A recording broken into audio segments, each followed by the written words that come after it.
Genesis chapter 3. Now the serpent was more subtle than any beast of the field which the Lord God had made. And he said unto the woman, Yea, hath God said, Ye shall not eat of every tree of the garden? And the woman said unto the serpent, We may eat of the fruit of the trees of the garden. But of the fruit of the tree which is in the midst of the garden, God hath said, Ye shall not eat of it, neither shall ye touch it, lest ye die. And the serpent said unto the woman, Ye shall not surely die. For God doth know that in the day ye eat thereof, then your eyes shall be opened, and ye shall be as gods, knowing good and evil. And when the woman saw that the tree was good for food, and that it was pleasant to the eyes, and a tree to be desired to make one wise, she took of the fruit thereof, and did eat, and gave also unto her husband with her, and he did eat. And the eyes of them both were opened, and they knew that they were naked. And they sewed fig leaves together, and made themselves aprons. And they heard the voice of the Lord God walking in the garden in the cool of the day.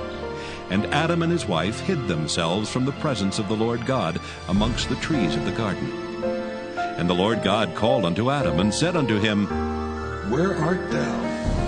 And he said, I heard thy voice in the garden, and I was afraid because I was naked, and I hid myself. And he said, Who told thee that thou wast naked? Hast thou eaten of the tree whereof I commanded thee that thou shouldest not eat? And the man said, The woman whom thou gavest to be with me, she gave me of the tree, and I did eat.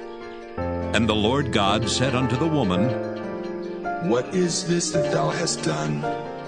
And the woman said, The serpent beguiled me, and I did eat.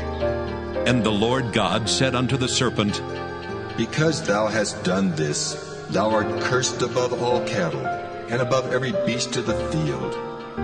Upon thy belly shalt thou go, and dust shalt thou eat all the days of thy life. And I will put enmity between thee and the woman, and between thy seed and her seed. It shall bruise thy head, and thou shalt bruise his heel. Unto the woman he said, I will greatly multiply thy sorrow and thy conception. In sorrow thou shalt bring forth children, and thy desire shall be to thy husband, and he shall rule over thee. And unto Adam he said, Because thou hast hearkened unto the voice of thy wife, and hast eaten of the tree of which I commanded thee, saying, Thou shalt not eat of it. Cursed is the ground for thy sake. In sorrow shalt thou eat of it all the days of thy life. Thorns also and thistles shall it bring forth to thee, and thou shalt eat the herb of the field. In the sweat of thy face shalt thou eat bread till thou return unto the ground. For out of it wast thou taken. For dust thou art, and unto dust shalt thou return.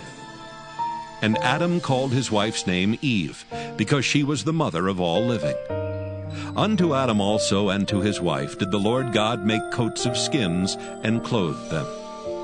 And the Lord God said, Behold, the man is become as one of us, to know good and evil. And now, lest he put forth his hand, and take also of the tree of life, and eat, and live forever. Therefore the Lord God sent him forth from the Garden of Eden to till the ground from whence he was taken.